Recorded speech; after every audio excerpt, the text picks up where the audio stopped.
भारतीय वायुसेना ने लद्दाख में अग्रिम मोर्चे पर सर्दियों की तैयारियां शुरू कर दी हैं। बड़ी तादाद में सैनिकों को साजो सामान समेत लद्दाख के मोर्चे पर पहुंचाया जा रहा है। इसकी वजह यह है कि चीन के सैनिक अभी भी फिंगर 4 से पीछे नहीं हटे हैं।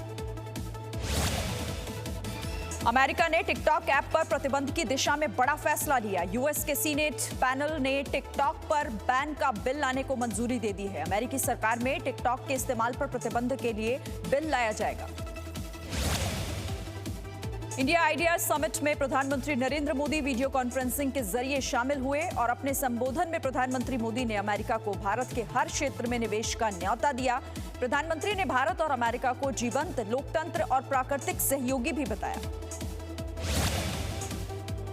प्रधानमंत्री ने कहा कि भारत सभी के लिए अवसरों की भूमि है और आत्मनिर्भर भारत के लिए अमेरिका की अहमियत पर बात की। प्रधानमंत्री ने दुनिया के लिए बेहतर भविष्य की जरूरत पर बल दिया। पीएम ने कहा कि कोरोना ने घरेलू उत्पादन पर जोर देना सिखाया।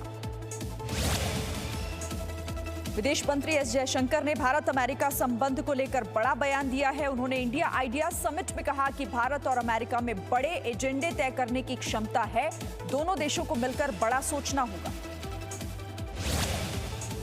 अमेरिकी चैनल्स का दावा है कि ह्यूस्टन में चीन के वाणिज्यिक दूतावास के अंदर हजारों दस्तावेजों में आग लगा दी गई। चीन के वाणिज्यिक दूतावास के पास की एक बिल्डिंग में रहने वाले व्यक्ति ने घटना का ये वीडियो बनाया। इसमें साफ नजर आ रहा है कि दस्तावेज में आग लगाई जा रही है, उन्हें आग में डाला जा रहा है। जम्मू कश्मीर के कुलगाम जिले में एक पुलिस वाले की हत्या कर दी गई। घटना के बाद सुरक्षा बलों ने इलाके में सघन तलाशी अभियान शुरू किया। अभी तक हमलावर की पहचान नहीं हो पाई है। पाकिस्तान की जेल में बंद भारतीय नागरिक कुलभूषण जाधव को लेकर पाकिस्तान ने नया पैंतरा चला। पाकिस्तान सरकार ने इस्लामाबाद हाईकोर्ट में एक नई याचिका दायर की।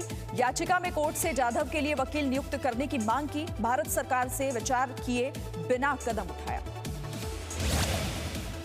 प्रधानमंत्री नरेंद्र मोदी आज मणिपुर के लिए पानी सप्लाई की परियोजना की आधारशिला रखेंगे। परियोजना 2024 तक हर ग्रामीण परिवार को सुरक्षित और पर्याप्त पेयजल उपलब्ध कराने के लिए केंद्र के हर घर जल मिशन का हिस्सा है। गृह मंत्री अमित शाह ने बीजेपी के वरिष्ठ नेता लाल कृष्ण आडवाणी से उनके घर पर मुलाकात की। दोनों नेताओं में 30 मिनट तक चर्चा हुई। सूत्रों के मुताबिक ये चर्चा राम मंदिर को लेकर हुई। 24 जुलाई को लाल कृष्ण आडवाणी की बाबरी विध्वंस केस में विशेष अदालत में पेशी होनी है। अयोध्या मामले में आज बीजेपी के नेता मुरली मनोहर जोशी की पेशी होगी। जोशी सीबीआई की विशेष अदालत में अपना बयान दर्ज कराएंगे। शिवसेना ने कहा कि अयोध्या में राम मंदिर की मंजूरी मिल गई है तो सरकार बाबरी विध्वंस केस क्यों खत्म नहीं कर रही। उत्तर प्रदेश सरकार ने बकरीद के त्योहार को लेकर गाइडलाइन जारी की है। गाइडलाइंस में कहा गया है कि बकरीद के दौरान किसी भी धार्मिक स्थल पर सामूहिक रूप से भीड़ इकट्ठा ना करें, खुली जगह पर कुर्बानी ना देने को कहा जाए।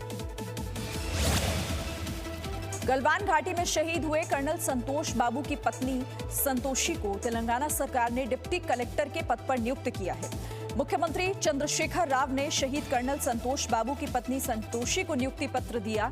हैदराबाद या आसपास तैनाती के निर्देश। मध्य प्रदेश विधानसभा में प्रोटेम स्पीकर रामेश्वर शर्मा ने कहा कि अयोध्या में राम मंदिर निर्माण के साथ कोविड-19 का खात्मा हो जाएगा। उन्होंने कहा कि जैसे भगवान राम का अवतार राक्षस वध के लिए हुआ था, वैसे ही राम मंदिर निर्माण से कोरोना खत्म होगा। राजस्थान विधानसभा स्पीकर की याचिका पर आज सुप्रीम कोर्ट में सुनवाई होगी। याचिका हाईकोर्ट के आदेश के खिलाफ है। हाईकोर्ट ने 24 तारीख तक सचिन पायलट और उनके खेमे के 18 विधायकों के खिलाफ कार्रवाई नहीं करने के आदेश दिए। राजस्थान के पूर्व उप मुख्यमंत्री सचिन पायलट खेमे ने भी सुप्रीम कोर्ट में कैविएट दाखिल की है और इसमें कहा गया है कि हमारा पक्ष सुने बगैर सुप्रीम कोर्ट आदेश जारी ना करे। मामला बागी विधायकों को अयोग्य ठहराने का है। राजस्थान के मुख्यमंत्री अशोक गहलोत ने प्रधानमंत्री को चिट्ठी लिखी। गहलोत ने लिखा है कि राजस्थान में चुनी हुई सरकार को गिराने की साजिश हो रही है। गहलोत ने इसके पीछे खासतौर पर केंद्रीय जल शक्ति मंत्री गजेंद्र सिंह शेखावत का हाथ बताया। प्रवर्तन निदेशालय ने राजस्थान के मुख्यमंत्री अशोक गहलोत के बड़े भाई अग्रसेन गहलोत समेत 4 लोगों के खिलाफ मनी लॉन्ड्रिंग का मामला दर्ज किया।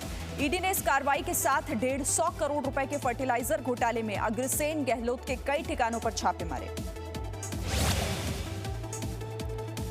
यूपी के मेरठ में मां बेटी की हत्या कर शव को घर के अंदर दफनाने का सनसनीखेज मामला सामने आया। गायब होने के बाद सहेली ने मुकदमा दर्ज कराया था। आरोप शमशाद नाम के एक शख्स पर है। इस पर नाम बदलकर शादी का आरोप है। असम में बाढ़ की वजह से 2 और लोगों की मौत हुई। राज्य में बाढ़ से अब तक 89 लोगों की मौत हो चुकी है।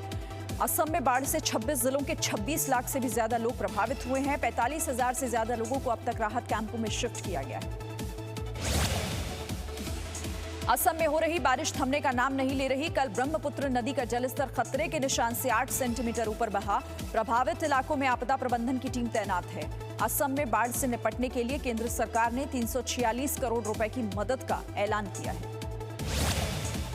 बिहार के 10 जिले बाढ़ से प्रभावित हैं। राज्य में 4 लाख से भी ज्यादा लोगों पर बाढ़ का असर है। लगातार बारिश के बाद मौसम विभाग ने पूर्वी और पश्चिमी चंपारण, गोपालगंज, वैशाली, सीतामढ़ी और दरभंगा के लिए अलर्ट जारी किया है। भारत में कोरोना संक्रमितों की कुल संख्या 12 लाख के करीब पहुंच चुकी है। स्वास्थ्य मंत्रालय के ताजा आंकड़ों के मुताबिक देश में कुल संक्रमितों की संख्या 11,92,915 हो गई है। इनमें 4,11,133 एक्टिव केस हैं, जबकि 7,53,50 लोग ठीक हो चुके हैं। महाराष्ट्र में कोरोना के मरीज बढ़कर अब 3,37,000 से भी ज्यादा हो गए हैं। पिछले 24 घंटे में महाराष्ट्र में 10,500 नए मामले मिले। महाराष्ट्र में अब तक 1,87,769 मरीज ठीक हो चुके हैं।